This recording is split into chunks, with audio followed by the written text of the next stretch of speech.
Hello, fellow YouTubers, and welcome back to Phoenix Wright Ace Attorney. On the last episode, we headed over to Edgeworth's office to talk with him a little bit because he's kind of under a lot of flack right now with him having accidentally used forged evidence a couple years ago. But we managed to talk to him a little bit about his side of the things that he's going to be doing. He's still going to be the prosecutor tomorrow, but he might not be a prosecutor for much longer because we did find a resignation letter for him. He also told us a Chinese folktale about the King of Prosecutors Award that he has. So, on this episode, we're going to be trying to find someone that might be able to use that resignation letter other than Edgeworth. So, let's head back over to, well, the only place that we could currently go to, the underground parking lot.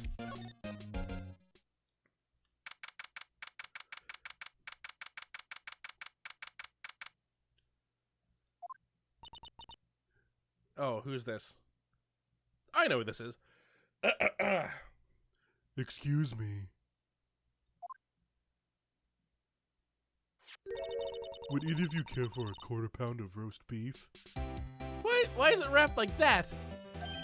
Miss Star! I guess she's out of lunches. You certainly are the curious sort, aren't you? Kind of like the first person who sucked a cow's nipple to discover milk. What a weird analogy. Also, we have not seen her in a long time. I think the last time we even heard from her, not in a flashback, was the first court date. Or, no, it was during investigation. Still, I never thought you'd go digging up that case from 2 years ago. Everyone in this trial was involved in the SL9 incident. Not only that, but the murder occurred on the very day that evidence from that case was due for transferal. This can't all be attributed to mere coincidence. Aren't you forgetting something? You know, that little scene I happened to witness? The instant Lana stabbed Detective Goodman with his knife. No matter how much of the past you dig up, it won't change what I saw. Roast beef is meant to be savored when eaten. Why bring that up? Miss Star's hatred toward Lana. It all dates back to 2 years ago. Oh, and it plays the sad song, of course. So, dark investigation and after the case closed. Let's find a little bit more about this investigation. Joe Dark. That's a name I'll not soon forget.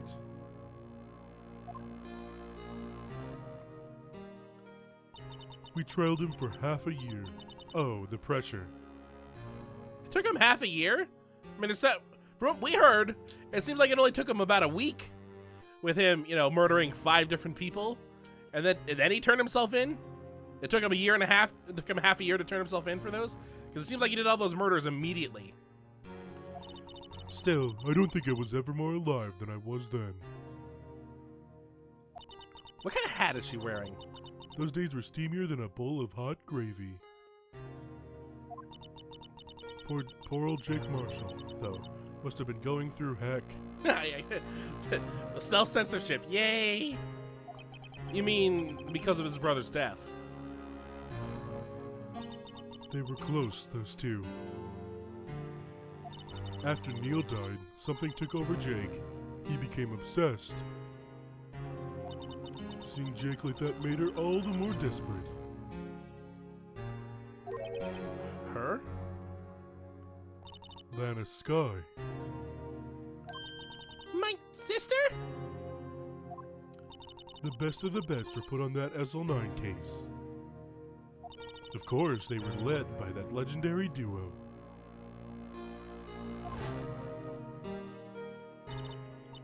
Lana! And Chief Gant! So now we get that new phrase, legendary duo. Let's continue on with after case closed. That legendary pair was the reason we were able to keep up our investigation. That's why we were so shocked over how it turned out. You mean with the forging of the evidence? Don't get me wrong, Joe Dark got what he deserved. Still, it was obvious the evidence produced in court was being manipulated. Items our team never found would suddenly appear, while other items were kept secret. But you didn't have proof anything illegal was done. Oh, God. I'm proof enough of what happened.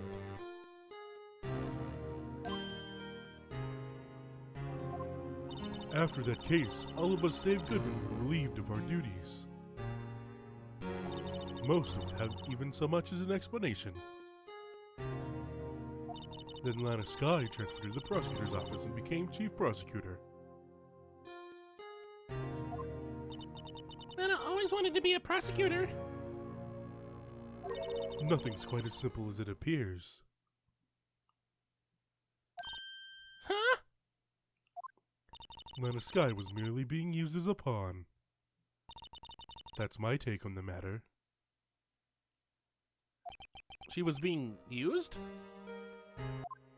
So now we got being used as another option. Let's talk about the legendary duo first. Damon Gant and Lana Sky. 2 years ago, Gant was chief detective and Lana second in command.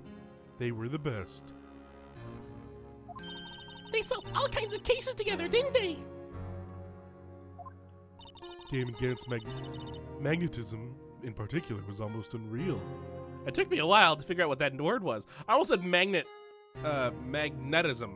That's not right. His magnetism? By that I mean his ability to attract evidence. He produced the most incredible evidence in the cases he handled. Incredible evidence? You mean... Oh yes, there were rumors about him even back then. No one dared confront him, though. I take it she's talking about forged evidence. Back then, everyone looked up to Lana. All the detectives wanted to be like her. Really? Oh yes, myself included. I was a fool, really.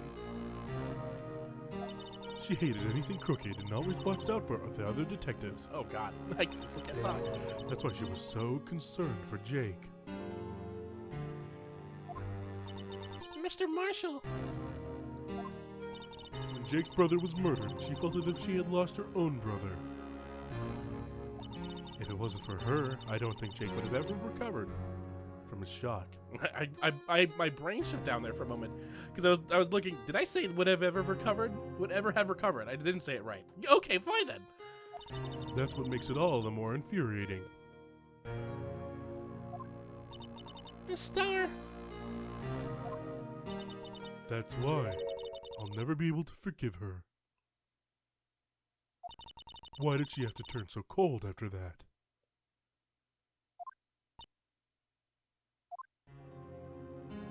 You think she's being used, so why are you still blaming Lana over that? I mean, she's being used. It's not really her fault. Lana transferred to the prosecutor's office 2 years ago, didn't she? Yes, thanks to Chief Gant's powerful influence. Chief. That's right. Having solved the SL9 case, his position as chief was secured. There was only one thing left for him to control, and then no one could stand in his way. The prosecutor's office. What? You mean that's why Lana was transferred? If he could control the chief prosecutor, he can control the prosecutor's office. That must have been his goal all along.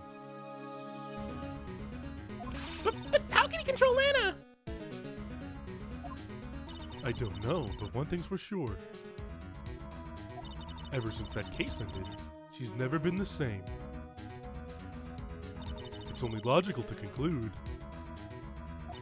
there must have been a reason for her change. At last. I'm finally getting close to the bottom of this ugly mess. Thank you, Miss Star. You listen to me, rookie. Oh, that's a I thought that was like a thankful. Oh, you listened to me. No, that's a threat. This is a threat. The takes more than just ingredients to create fine cuisine. I hope you turn out to be a better chef than I've been. Does food ruin her life? Rule her life? I mean, why does she have to do nothing but food puns? I know that's how it's written. But, alright, so I think this is the last time we're going to be talking with Angel Star. So we're saying goodbye to a lot of characters. I don't think we're going to be seeing Mike Meekins again. And so is there any other character that we have yet to see for the last time? We still have Lana, who obviously will not go away until the end of the case. Emma, who obviously will not go away until the end of the case. We have Gant, who's becoming a bigger and bigger person in the story. We also have Gumshoe, and we have Edgeworth. So those are the only people I think we actually see in this case, not counting Meekins or Marshall or Angel Star. So about 11 minutes. We're gonna finish this off. We're gonna move over to the police department because I feel like this will work. Because there is someone here that we can go show this thing off.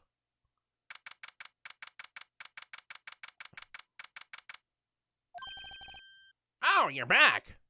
Thank you, Gumshoe. You're still here? I gotta make 150 copies of these files. Oh, God. Brewing coffee, copying files? I'm turning into a regular DJ! I don't think that's what DJ means. You're a DJ as well? Oh, maybe he means desk jockey. If I'm not mistaken, I think he means desk jockey. What are you, DJ? What did she mean? Oh, that DJ. I gotta admire your persistency, but my answer is still no. This is gonna bug me. What did she mean by DJ? I don't know. Crap, I'm never gonna know. I'm not letting you into the chief's office, period. It'd be my neck on the line. That office is the last crime scene in the SL9 incident. I have to take a look in there. There's gotta be something we can do to make the detective change his mind. Well, there is, but because the fact that DJ is gonna bother me for the rest of the day, and until the episode gets released, and someone comments, hopefully, what she meant by DJ, I will never know. So we're gonna be calling it an episode here. On the next episode of Phoenix Wright Ace Attorney, we're gonna see if we can get Gumshoe to let us into Chief Kant's office, so that we can finally start investigating it before tomorrow. So, until next time, hopefully you enjoy. Oh, this is awesome! Oh, wait, what does it charge up? Oh, yeah. Ow! Oh, wait, that wasted all this stuff. What did charge up do? Okay. I think I wasted Simba. Nothing happened that I wanted to. He didn't attack or anything. You might have just got like one hit, which would have been completely just